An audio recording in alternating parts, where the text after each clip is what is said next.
la paix soit avec vous, frères et sœurs, au nom du Père et du Fils et du Saint-Esprit. Amen. Bienvenue en ce 5e dimanche après Pâques. Nous pouvons maintenant réunir jusqu'à 10 frères et sœurs pour vous proposer ce culte. Les lectures, les prières, les chants seront partagés. Progressivement, nous nous remettrons ensemble au service du Seigneur et de nos frères et sœurs. Au vainqueur, je donnerai place auprès de moi. Comme après ma victoire, j'ai pris place près de mon Père. Telle sera la part du vainqueur, et je serai son Dieu, et lui sera mon fils. Le Seigneur Dieu est notre lumière. Il nous donne son salut en Jésus-Christ. Amen. Aujourd'hui est un jour de fête. Louons le Seigneur en écoutant sa parole dans les psaumes.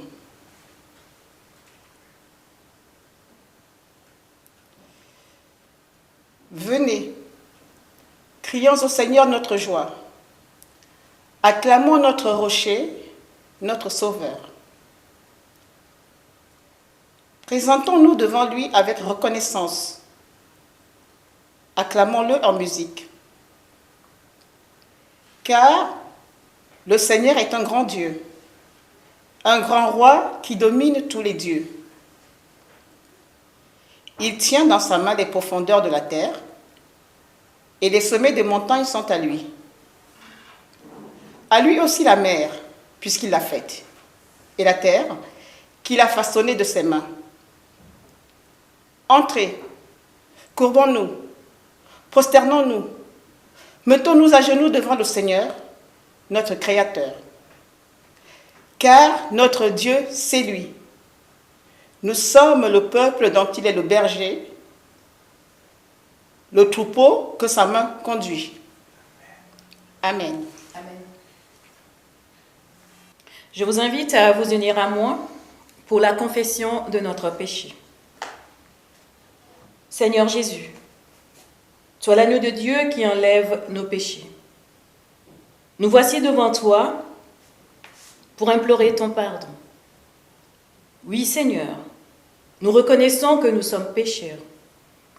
Nous avons péché contre toi de différentes façons, en pensée, en parole, par action et par omission. Humblement, Seigneur, nous te demandons pardon. Pardonne-nous, Seigneur, pour toutes nos fautes, quelles qu'elles soient. Enlève nos péchés et nous serons purs. Lave-nous, Seigneur Jésus, par ton sang qui a coulé sur la croix, et nous serons parfaitement purifiés. Fais-nous entendre les chants et la fête. Alors nous danserons de bonheur, nous que tu as brisés. Détourne ton regard de nos péchés, efface toutes nos fautes. Ô Dieu, crée en nous un cœur pur, mets en nous un esprit nouveau, vraiment attaché à toi. Ne nous chasse pas loin de toi, ne nous enlève pas ton Esprit Saint.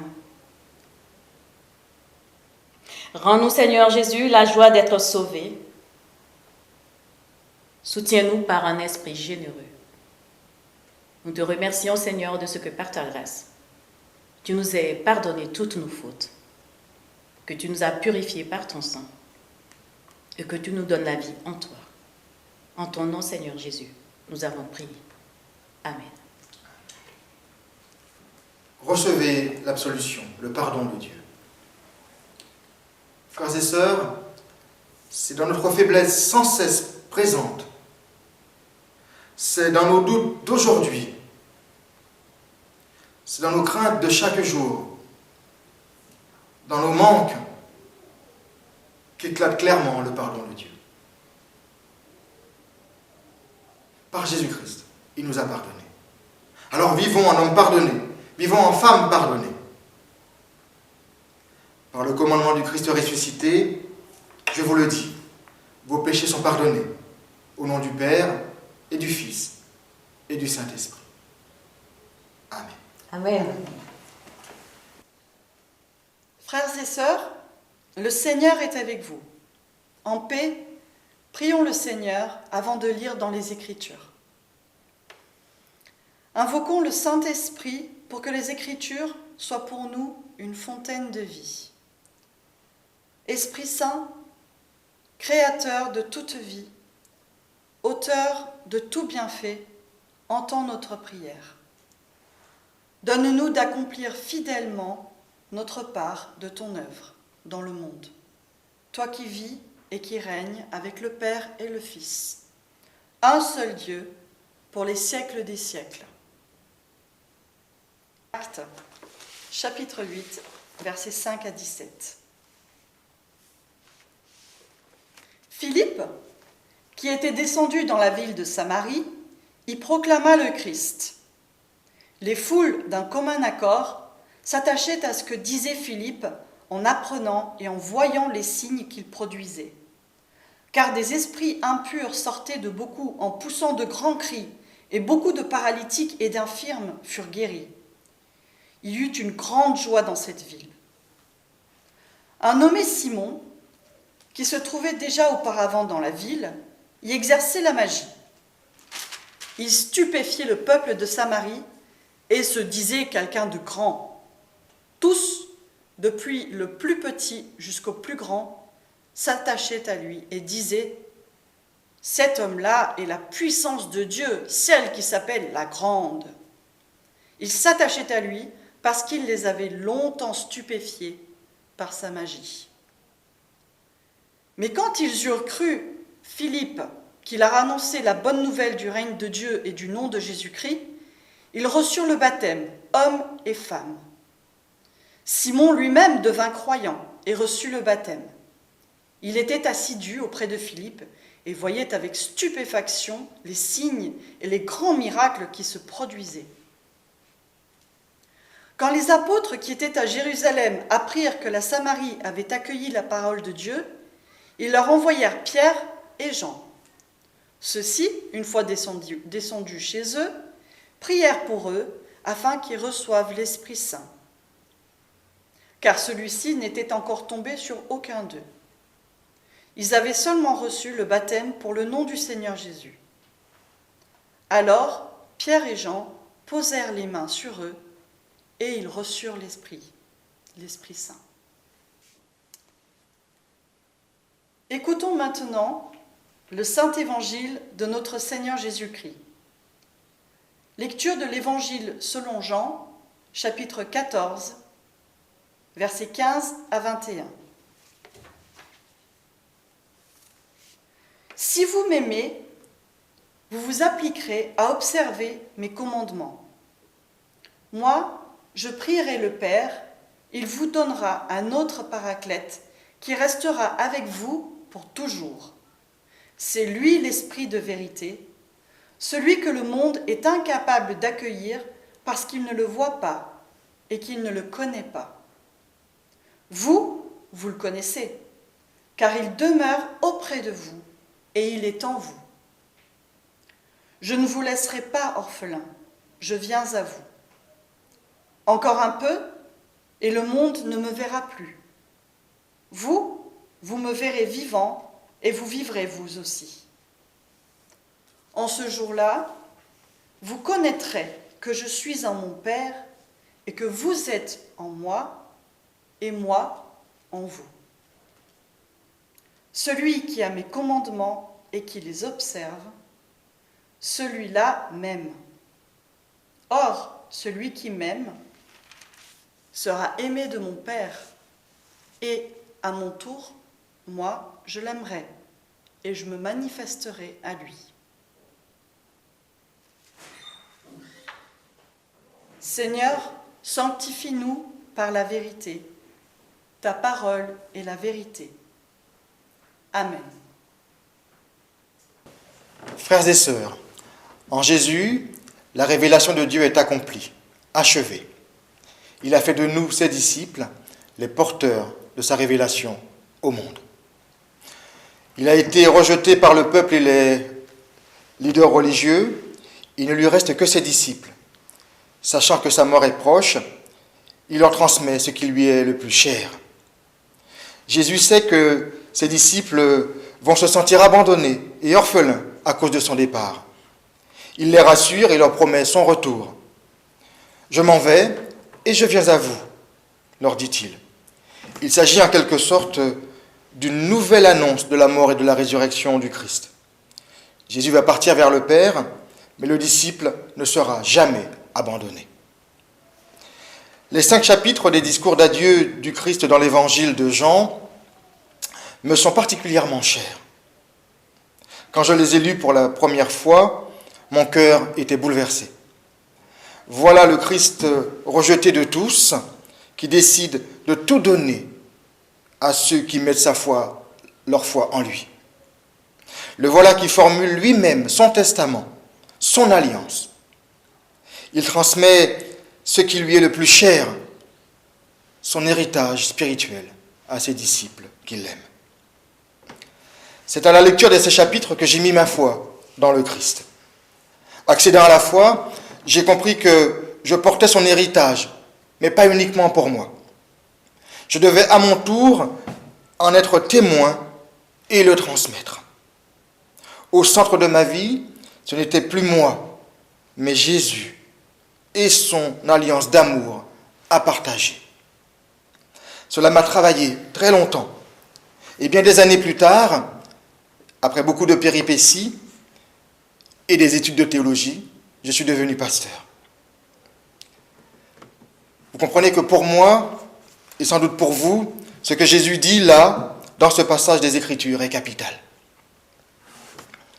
Ce chapitre 14 de l'Évangile selon Jean est structuré autour des réponses que Jésus fait aux questions que lui posent 3 de ses disciples, Thomas, Philippe et Jude. À Thomas, qui n'a pas compris comment aller au Père, Jésus indique que c'est lui le chemin qui conduit au Père. L'enseignement de Jésus, ses paroles, sont les meilleurs vecteurs vers Dieu. Jésus nous a ouvert le chemin vers le Père. Le sens de sa venue, c'est de nous révéler Dieu et être pour nous le chemin vers Dieu. Il est lui-même le chemin. À Jude, il révélera que son alliance est fondée sur l'intimité de l'amour et que cela prendra du temps de révéler l'amour de Dieu au monde. Mais ce temps viendra. Dans notre lecture, il nous est exposé en partie la réponse de Jésus à Philippe, en lui révélant le sens du mystère de Pâques, du mystère de la mort et de la résurrection du Christ. Le Christ dit d'abord à Philippe, « Si vous m'aimez, vous obéirez à mes commandements. » Cette parole est comparable dans les termes à l'institution de l'alliance de Dieu avec le peuple d'Israël au Sinaï.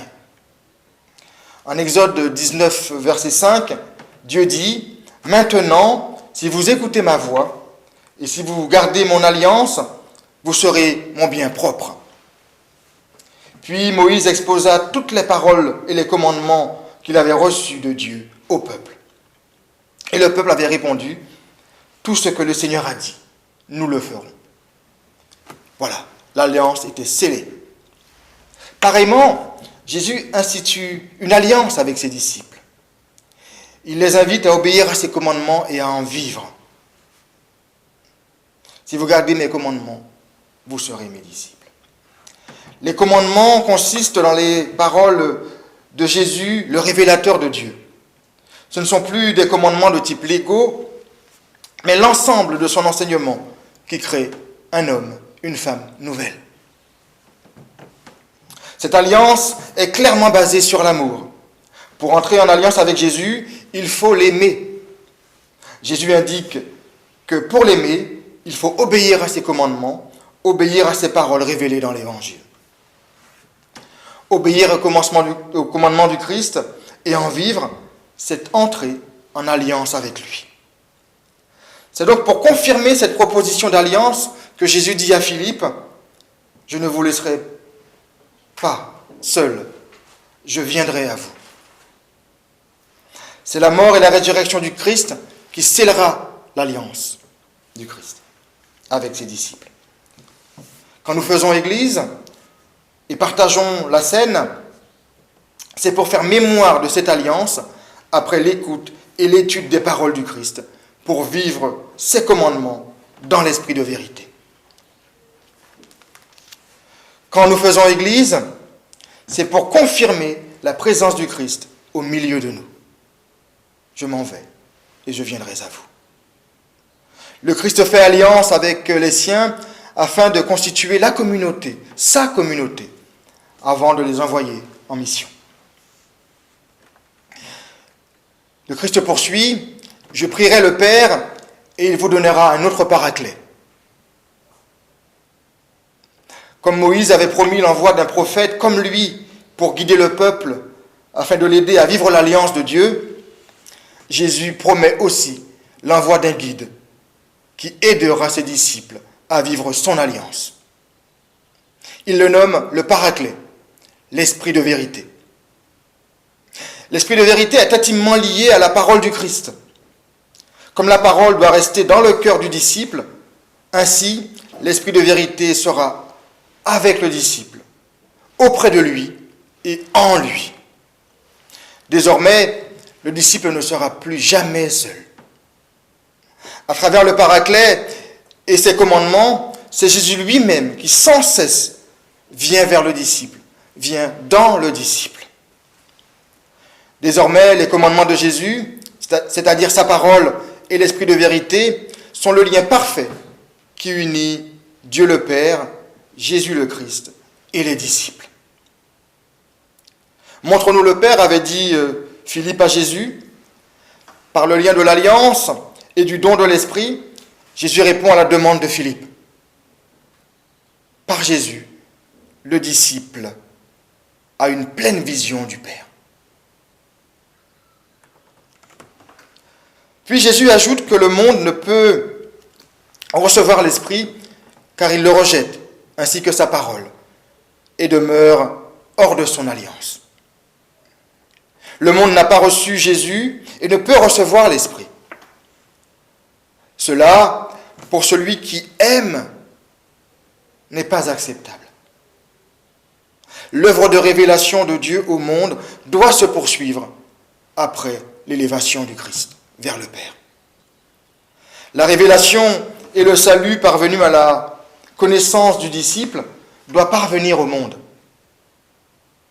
Jésus étant parti vers le Père, c'est désormais la mission de l'Église, la mission de chaque disciple de travailler à cela.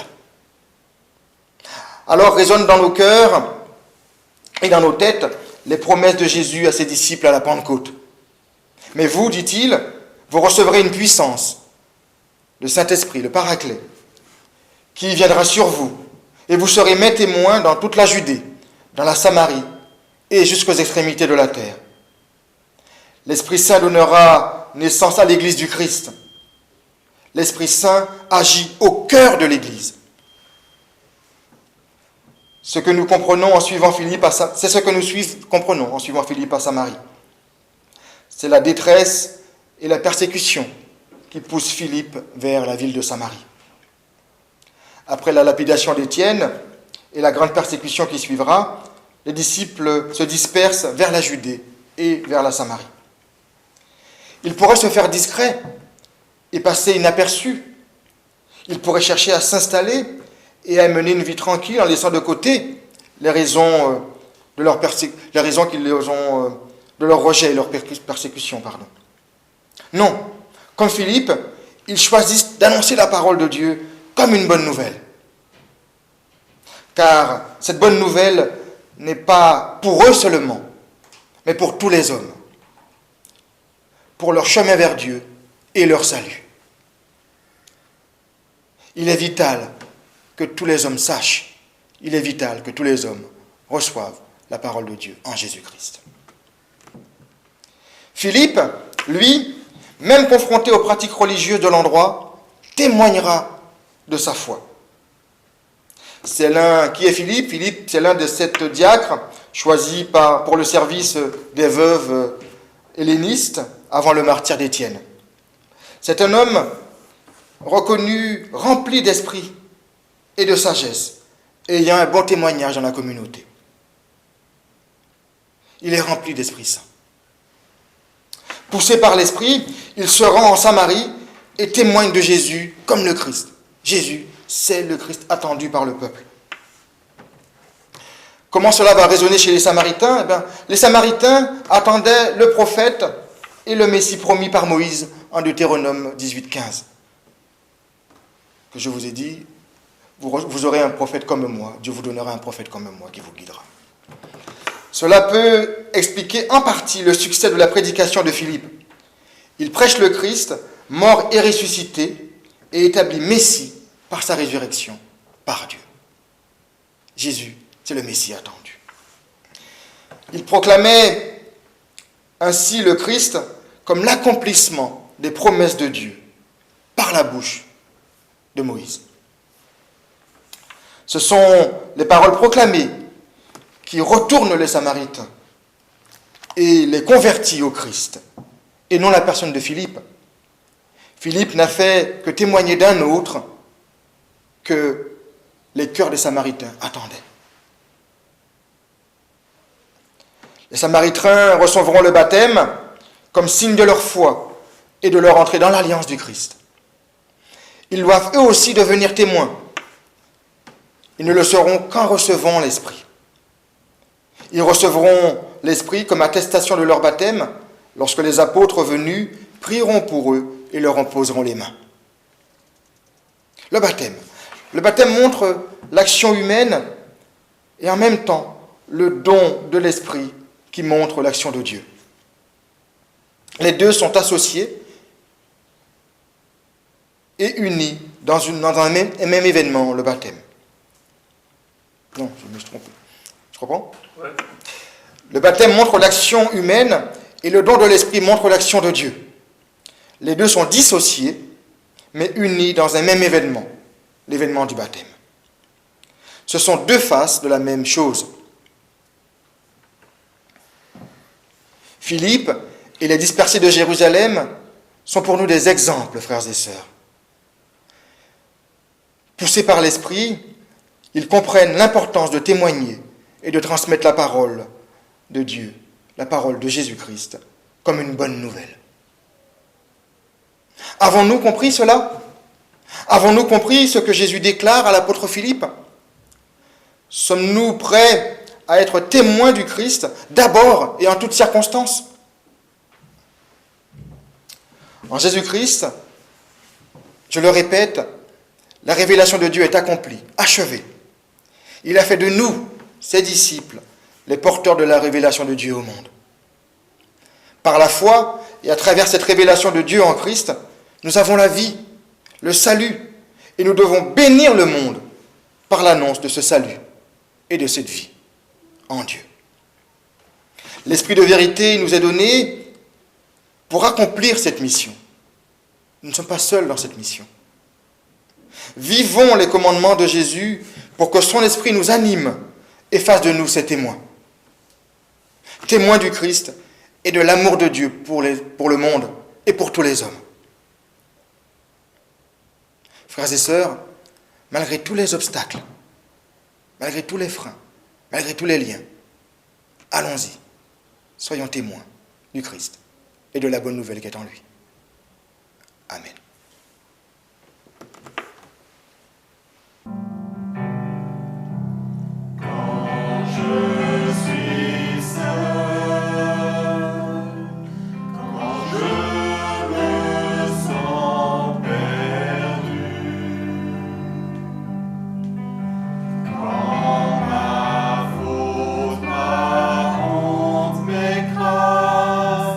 Je n'ai qu'un seul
Frères et sœurs, dans la communion des saints et avec tous les témoins de Jésus-Christ, confessons la foi de l'Église chrétienne.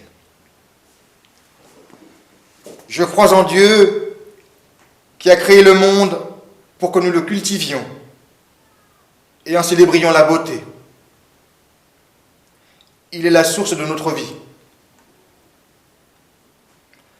Je crois en Dieu qui a remis son pouvoir à Jésus-Christ, le serviteur mort et ressuscité, pour le pardon et la liberté des hommes. Il est le prix de notre vie. Je crois en Dieu qui, par son esprit, nous unit à son Fils pour que nous combattions le mal et construisions une juste paix dans l'espérance de son royaume. C'est le sens de notre vie. Amen. Bon, alors, bonjour à tous.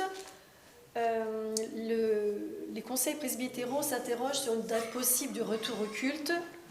Comme vous le savez, pour l'instant, le 2 juin est la date fixée par les autorités pour décider de la suite à donner. Donc, j'espère que vous appréciez ce temps de culte par vidéo. Et pour les offrandes, on vous rappelle quand même que vous pouvez toujours soutenir l'Église, soit par un chèque libellé pour la paroisse, soit le virement bancaire, soit le don en ligne, comme on vous l'a indiqué sur le lien sur les mails. Donc un grand merci à tous pour votre participation régulière. Et maintenant, nous nous mettons en prière pour la prière d'intercession.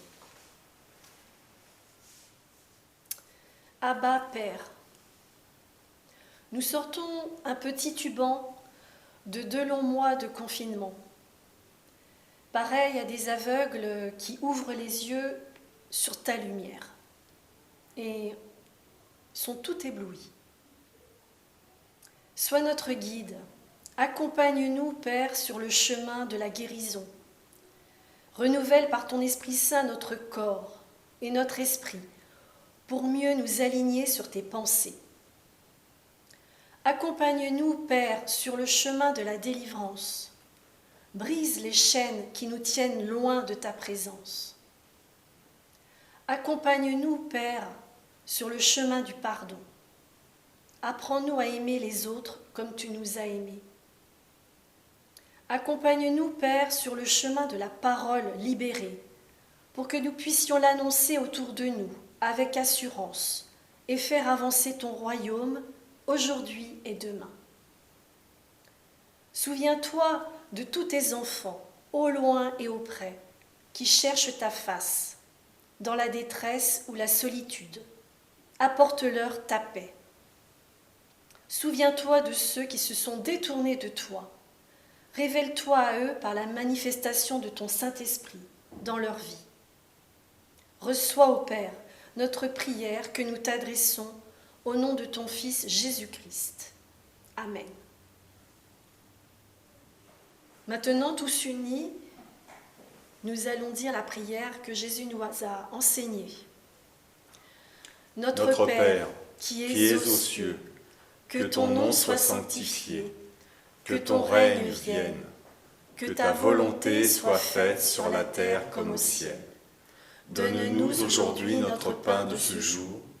Pardonne-nous nos offenses, comme nous pardonnons aussi à ceux qui nous ont offensés. Et ne nous laisse pas entrer en tentation, mais délivre-nous du mal, car c'est à toi qu'appartiennent le règne, la puissance et la gloire, pour les siècles des siècles. Amen. Frères et sœurs, allez et soyez témoins du Christ. Vous n'êtes pas seuls. Le Paraclet, l'Esprit de vérité, est avec vous, auprès de vous et en vous. Et vous êtes bénis pour cela. Recevez la bénédiction de la part de Dieu. La grâce du Seigneur Jésus-Christ, l'amour de Dieu le Père et la communion du Saint-Esprit sont avec vous maintenant et jusque dans l'éternité. Allez et demeurez dans la bénédiction de votre Dieu. Amen. Amen. Tu es notre espoir, rien n'a plus de valeur, rien n'est aussi grand et rien n'est plus beau